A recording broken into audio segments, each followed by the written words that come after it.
One Easter at the Unitarian Society of Northampton in Florence, Massachusetts, there was a clown in the pulpit. When I was a member there, Easter Sunday was called the spring service. And when it was time for the sermon, a clown popped up behind the pulpit. What a great surprise it was for all of us sitting there in the pews that morning.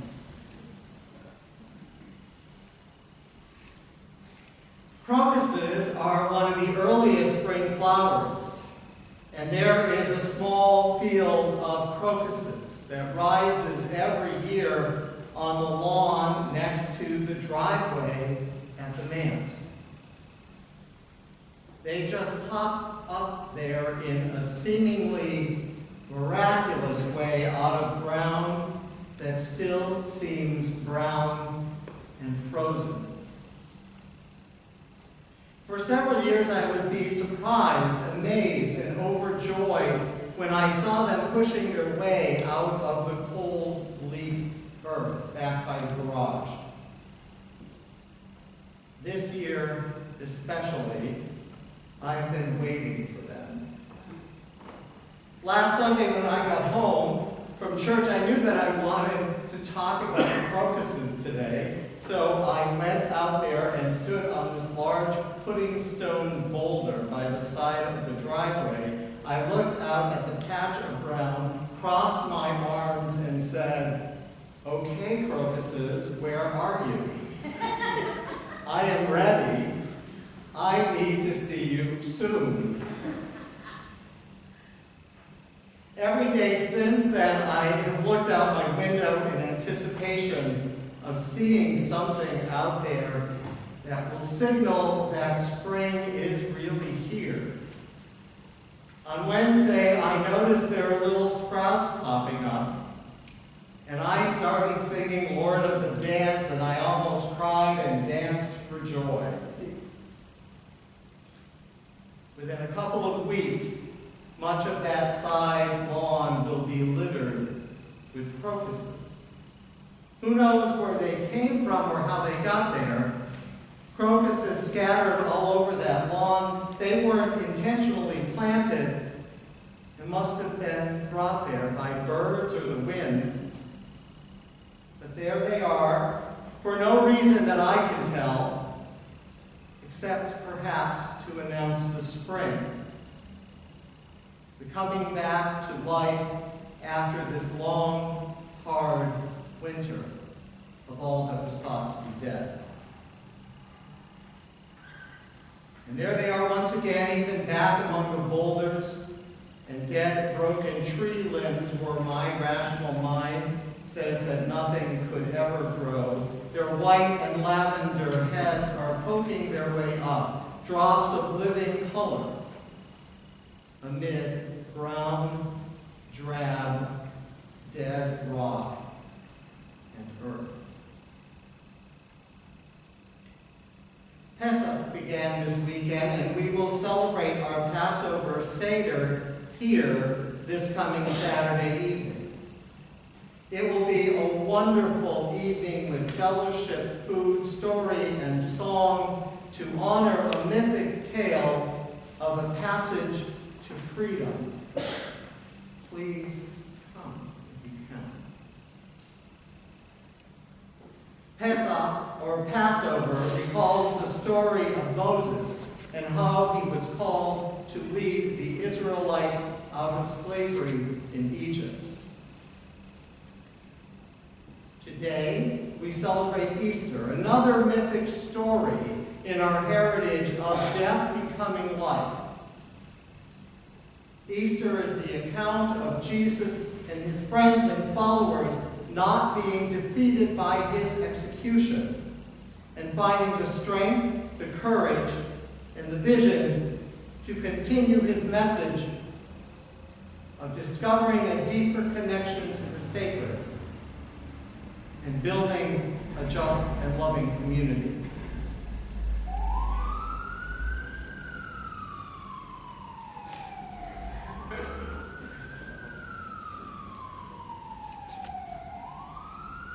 The crocuses teach us that life is possible, that beauty and joy are important for their own sake, that the spring will come to surprise us every time. Passover teaches us that freedom is not as easy as we would like to imagine. We often prefer bondage and the safety of keeping things the way they are.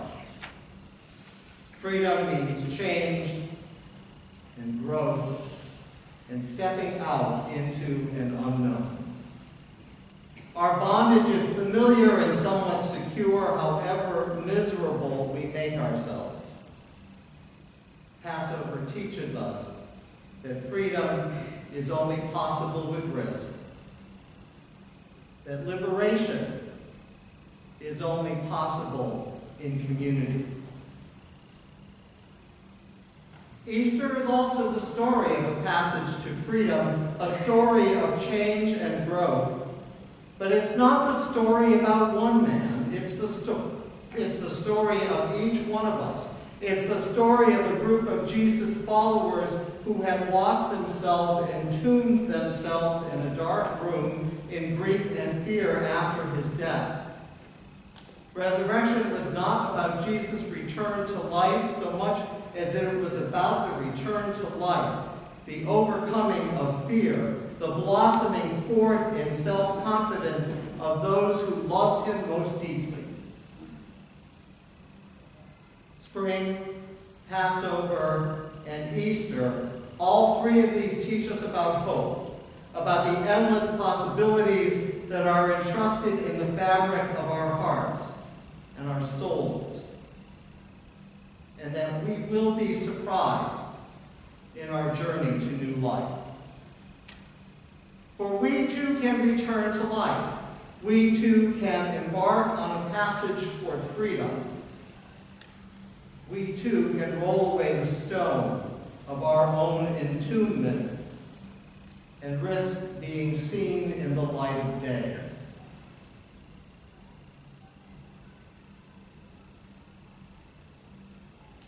One Easter at the Unitarian Society of Northampton and Florence, Massachusetts, there was a clown in the sanctuary. At the beginning of the service, we didn't know she was there. She was hiding in the pulpit, and when the minister climbed into the pulpit to begin her sermon, the clown popped up behind her and said, "Hi, Vicki, I'll take over from here." The children who were all in the sanctuary that morning squealed with delight. The adults didn't know what to think. We were put off a little because we knew that our minister, Victoria, hated to be called Vicky, especially from the pulpit. I'm sure some of the adults were confused, nervous, and perhaps angry. Having a clown on Easter didn't seem quite proper, quite spiritual enough for the occasion. Ed, on the other hand, was just as delighted as the children. I knew Ed from the finance committee. He was one of the long-term members there and had written a history of that congregation. These guys on the finance committee were among a group of die-hard humanists who struggled with the sense of spirituality that was creeping into our services at the time. Even though I was the church treasurer, I was a little intimidated by this pack of men, significantly older than me at the time, who had been part of the congregation seemingly forever and who had held it together through years of a dwindling membership. I thought of them as a little stuffy and humorless and not open to anything new and fresh and vibrant. Certainly not open to a clown on Easter. The church was more than packed that morning, with people standing in the back and sitting on the floor in the aisle. I got there early and found myself sitting next to Ed, whom I'd never really spoken to and never really gotten to know. I was a little nervous when the clown popped out of the pulpit. Oh no, Ed is going to hate this, I thought to myself. And I'm going to have to hear about it after the service. The clown was great. I don't remember exactly what she said, but I do remember being touched and deeply moved by her words. She spoke of praise and joy and laughter, being open to surprise, the very things that are part of the Passover and Easter messages and the bursting forth of spring. After the service, as I sat there quietly savoring my own experience, I turned to Ed, prepared for the worst. To my great surprise, he was aglow. I was shocked. He was laughing and his eyes were sparkling, and he turned to me and said, "That was the best spring service we've ever had here." I felt embarrassed and a little ashamed. I made assumptions about Ed and his friends. I put them all in a little box, categorized them, and tucked them safely away. But it was really me that I had closed off. I had entombed myself in my own fear and prejudice. Until that moment, I had not taken the chance, taken the risk, to really get to know any of these older guys. I had taken my assumptions and judgments and let them stand as truth. Ed did me the great service of being my Passover and my Easter message that morning, refusing to stay in the box in the tomb I had put him in, calling me to a freedom and understanding and a deeper connection to that community, coming to life in surprise, joy, and celebration of who he was in all of his complexity. Within the next few months, Ed grew suddenly ill and died. He never saw another spring service, but he gave me a gift of life, the gift of freedom, one that I will always cherish. Passover. Leaving behind whatever bondage we have used to enslave us. Pesach. Risking the passage to a new kind of freedom. Easter. The coming to life of what was thought to be dead. Finding life in unforeseen places, and being surprised by things that are unexpected.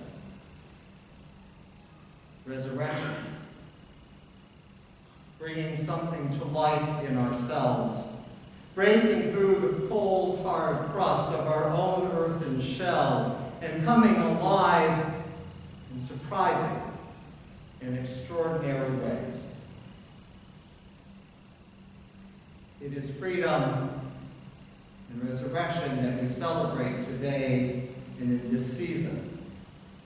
Not the story of one man, but the coming back to life that we experience in ourselves and in our world.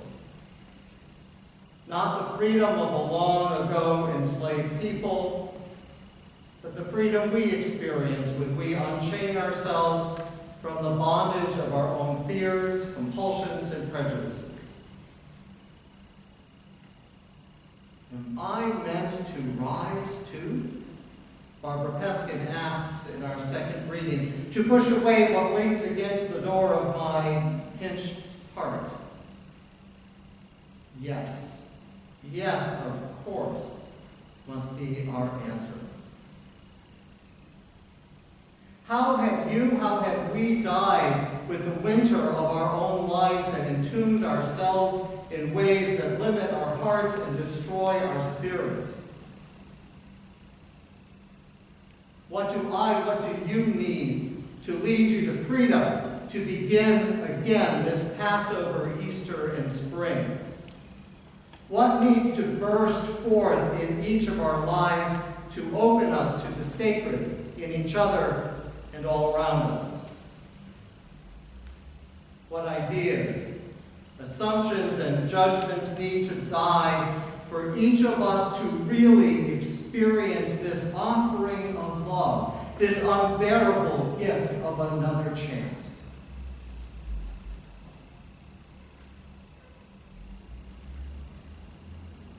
A tomb is no place to stay, writes Richard Gilbert.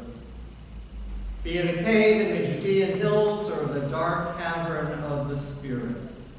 A tomb is no place to stay when fresh grass rolls away the stone of winter's cold and valiant flowers burst forth their way to warmth and light.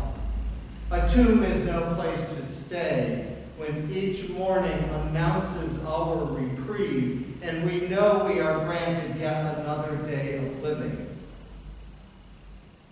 A tomb is no place to stay when life laughs a welcome to hearts that have been away too long. Passover, Easter, and spring are the season of surprises, the season of laughter and freedom and joy. This is the time of year where we accept whatever little or great death the winter has brought. And we open ourselves once again to life, to whatever newness awaits or pops up like a clown in the pulpit or crocuses from the cold